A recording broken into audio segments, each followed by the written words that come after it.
Servus Leute und willkommen zu einem weiteren Battlefield 5 Video. Vielen Dank, dass ihr einmal mehr mit am Start seid. Heute gehen wir mal wieder zurück auf eine schon etwas sehr angestaubte Kategorie auf meinem Channel, und zwar den Waffenguides bzw. Waffentutorials.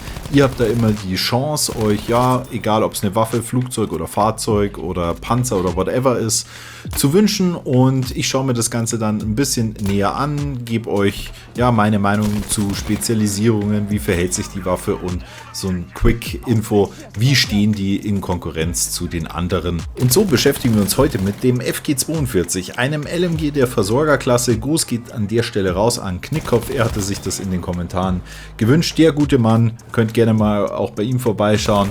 Der braucht mit Sicherheit keine Tipps, wie so ein Teil richtig funktioniert. Trotzdem gehe ich da natürlich sehr, sehr gerne drauf ein und zeige euch das Ganze im heutigen Video einmal.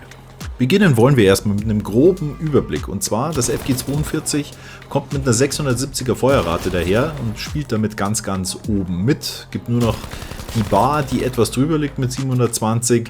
Das FG42 kombiniert das aber noch mit einem verbesserten horizontalen Rückstoß, also der Rückstoß von links auf rechts. Ihr wisst, das ist der Rückstoß im Battlefield, den man zwar auch etwas kontrollieren kann, der aber immer mal wieder unkoordiniert springen kann. Ja? Und der vertikale Rückstoß nach oben, gut, den hat man bei jeder Waffe, der fällt zwar ein bisschen höher aus, aber ganz ehrlich, das ist ja nur eine Sache des von oben nach unten Gegenziehens. Ich denke, egal ob ihr auf Konsole oder PC unterwegs seid, bekommt man das relativ gut hin, und dann habt ihr mit diesem Präzisionsmonster wirklich auf jegliche Distanzen Laserbeam-Potenzial. Anders kann man es nicht sagen.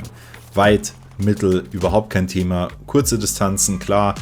Wenn dann Schnellfeuer-SMG kommt, noch dazu mit einem 30er bzw. 50er Magazin. Und jetzt kommen wir auch ein bisschen zu den negativen, oder ich würde eher sagen, es ist gut so, weil so ist das Teil halt auch gebalanced gegenüber anderen Waffen. Wir haben nur 20 Kugeln im Magazin, also die muss man sich gut einteilen, beziehungsweise schnell auf den Revolver dann wechseln können. Und ja, dementsprechend spiele ich das Ganze auch eher ein bisschen defensiver. Bin auch ehrlicherweise nicht so krass geübt mit LMGs, weil ich Versorger, das ist glaube ich die Klasse, die ich mit am wenigsten gespielt habe.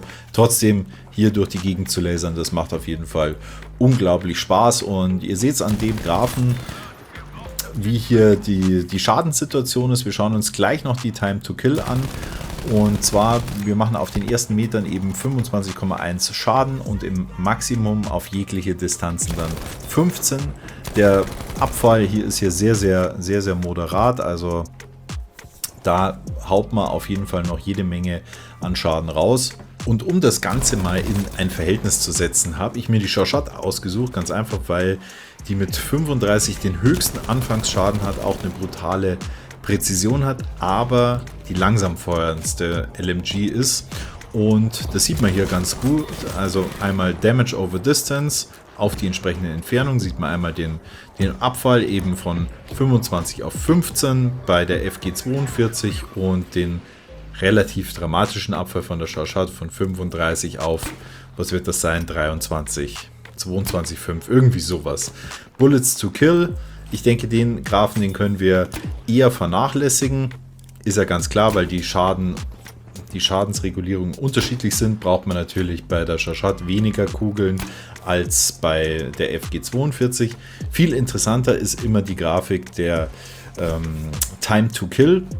Und da sehen wir schon, das wird ja in Millisekunden ausgedrückt, dass am Anfang ist die Shawshank noch relativ gleich auf oder auch nur kurz gleich auf, und irgendwann geht das ganz schön auseinander, weil die da einfach eine wesentlich längere Zeit braucht, um das Ganze eben darzustellen, beziehungsweise um den Gegner, ihr wisst schon, auf den Boden zu bringen. Das Ganze funktioniert natürlich am besten, wenn man den Rückstoß, so gut es eben geht, gegenziehen bzw. gegenkontrollieren kann.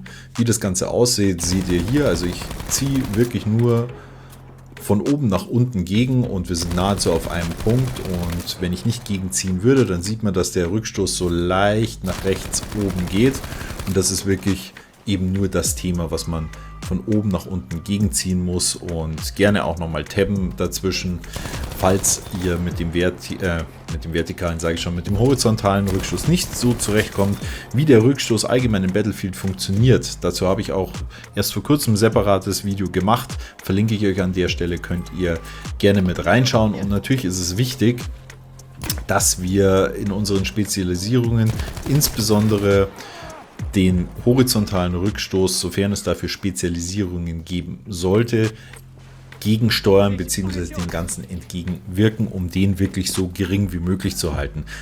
Meine kompletten Spezialisierungen bzw. mein komplettes Loadout, das schauen wir uns abschließend auch noch gleich an, und dann könnt ihr gerne oder seid gerne eingeladen, da durchzuprobieren, durchzutesten, mir euer Feedback zu der Waffe in die Kommentare zu packen.